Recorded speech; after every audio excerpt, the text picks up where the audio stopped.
नमस्कार जोहार सानाम भारतवासी से भारतीय हर मानमी ठेन तिहिन सारा दुनिया रे कोरोना भाइरस खातिर अबू भारत दिसोम रे नितो सेकेंड स्टेज रे तिंगु कातेर अबे सानाम मानमी से समस्त भारतवासी काछे आमार निवेदन जे सोशल डिस्टेंस बजाय दोहय पे देरीते हुए काते रहों सरकारे चिंते भावनाओं का से डाक्तार बाबू को ओना कोरोना भाइरास बिरुद्धे लड़ाई लगी जे कोरोना भाइरास बिरुद्धे लड़ार जन्य आमादेर काछे जनचेतना रेखे दिए जाच्छेन बोले जाच्छेन किन्तु नोडे मिट्टेन कथा दिसे हुआ नोआ महामारी रोग खन से कोरोना भाइरास खन सांगी रे तहन लगी जहाँ नियम को तोल का बुना से जा नियमगुलो बला होच्छे সেই নিয়মগুলো আমরা সঠিকভাবে মেনে চলব। বারবার আমরা স্যানিটাইজেশনে থাকব, যেমন ওয়াশিং সবসময় হাত ধোয়ার পর আমরা কোনো কিছু ছুব, কারো হাতে কারো জিনিসের আমরা হাত দেব না। चेदा से दिसोम रे जहानाक गे जटिल लेखान नितो कोरोना भाइरास रे छड़ाआ से स्प्रेड होबे आमादेर कोरोना भाइरास कारो যদি থেকে থাকে তার উপর যদি আমরা হাত দিই তাহলে সেটার মাধ্যমে আমাদের ছড়াবে।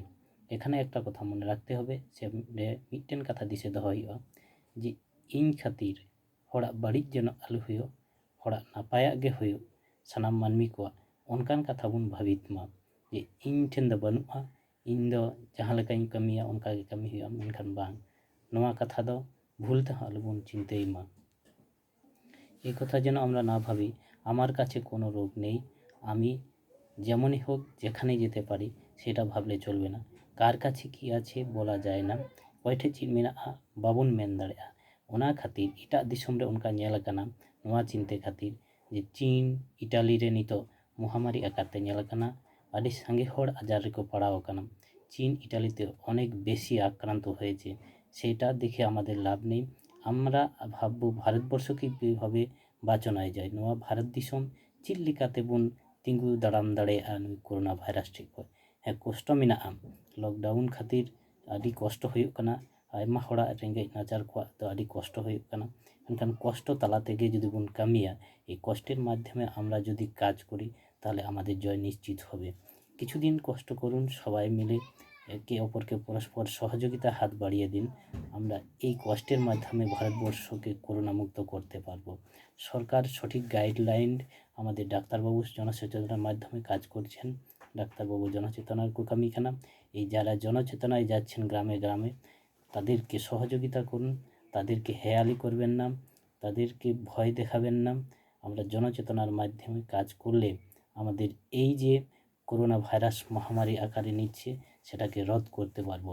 না कोरोना भाइरास बन अटकाव दाड़ेया'a যদি जहाँ उनको लई को चला काना से जहाँ बाहरे खो कमी खो को हेज काना उनको सठिक समय रे डाक्तार ठेक परीक्षा एमाबन और गड़बन एमा आलोबन चुकुईमा और निर्दिष्ट समय रे उनको जहाँ लेका को नियम को तोल का 14 दिन ओड़ा रे तहन लगी, 14 दिन ओड़ा रे को तहन मा, 1 मीटर सांगिन रे को तहन मा, ओड़ा हर सला हों ओना को कथा परिवार से आतु हर ठन ओना को लईमा।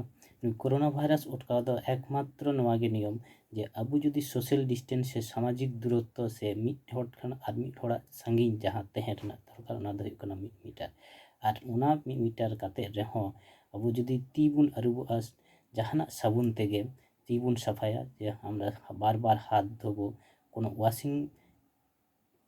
ওয়াশিংয়ের মাধ্যমে যে কোনো ওয়াশিং হাত ধোয়ার মাধ্যমে যদি সাবান দিয়ে আমরা বারবার হাত ধুই সেটালে আমাদের অতটা আক্রমণ করতে পারবো না, নির্দিষ্টভাবে আমরা থেকে যাব, সুস্থ থাকব।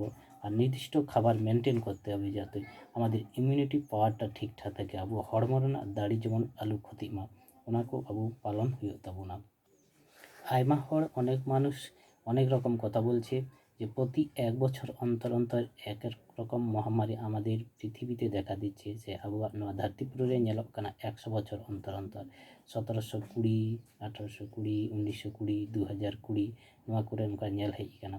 आयमा मानवी को गतव काना से आजार तेको तहें लेना, मेनखान ओना कथा बांग चिंते काते ᱱᱤᱛᱚᱜ ᱱᱚᱣᱟ ᱥᱚᱥᱱᱚᱜ ᱥᱚমাজ ᱨᱮ সে চেতনা সমাজ রে সমস্ত মানুষ আমরা বুঝে গেছি যে কিছু নিয়ম মেনটেন করলেই আমরা এই করোনা ভাইরাস দেশে যে কোনো রকমের আমাদেরকে আক্রান্ত করুক, মহামারীর মাধ্যমে আক্রান্ত করুক, আমরা সেটাকে কেটে উঠতে পারবো যদি আমরা নিয়ম ঠিকঠাক মেনে চলি।